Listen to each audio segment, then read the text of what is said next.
গতকালকে বিকাল 3:30 নাগাদে আমার কাছে একটা গোপন সূত্রে খবর আসে যে একটা টমটমে কিছু এনডিপিএস আইটেম নিয়ে একটা যুগন্ধরের উদ্দেশ্যে রেল স্টেশনের উদ্দেশ্যে যাবে।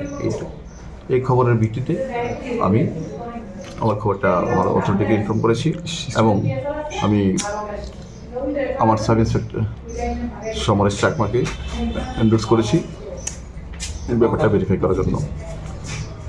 তো অ্যাকর্ডিংলি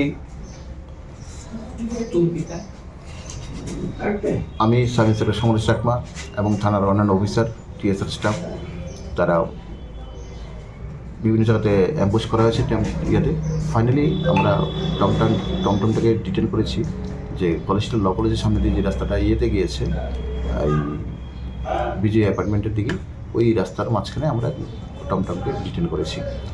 অ্যাকর্ডিংলি আমরা ওই ইয়েটাতে সার্চ করে দেখেছি ওখানে দুটো ব্যাগ ছিল, একটা ব্লু কালার একটা ব্ল্যাক কালার। দুটো ব্যাগের মধ্যে আমরা টোটাল গাঁজা পেয়েছি, গাঁজা প্যাকেট করুন বিভিন্ন সাইজের গাঁজার প্যাকেট। তো টোটালি আমরা যে ওয়েট করেছি এটাতে বেরিয়েছে 18 কেজি গাঁজা। তো অ্যাকর্ডিংলি আমরা ওদেরকে ডিটেন করেছি, দুজন টমটম চালক এবং যার সাথে ব্যাগ ছিল দুজনকে আমরা অ্যারেস্ট করেছি এবং সেই 18 কেজি গাঁজা আমরা সিজ করেছি। একটা অটোমেটিক স্পেসিফিক কেস রেজিস্ট্রেশন করেছি আমাদের সাব ইন্সপেক্টর শ্যামল দেবনাথ ওসি কয়েকটি আউটপোস্ট কেস ইনভেস্টিগেশন করেছে। দুজন 21কে আজকে আমরা কোর্টে ফরওয়ার্ড করছি। তিন দিনের জন্য আমরা পুলিশ রিমান্ড দিয়েছি, রিকোয়েস্ট করেছি যাতে বাকি তাদের যে চেইন আপটা মালটা কোথেকে এনেছে, কাকে দেবে এবং এই চেইনের সাথে আরও কারা ইনভলভ আছে স্ট্রংলি ইন্ট্রোগেশন করা দরকার।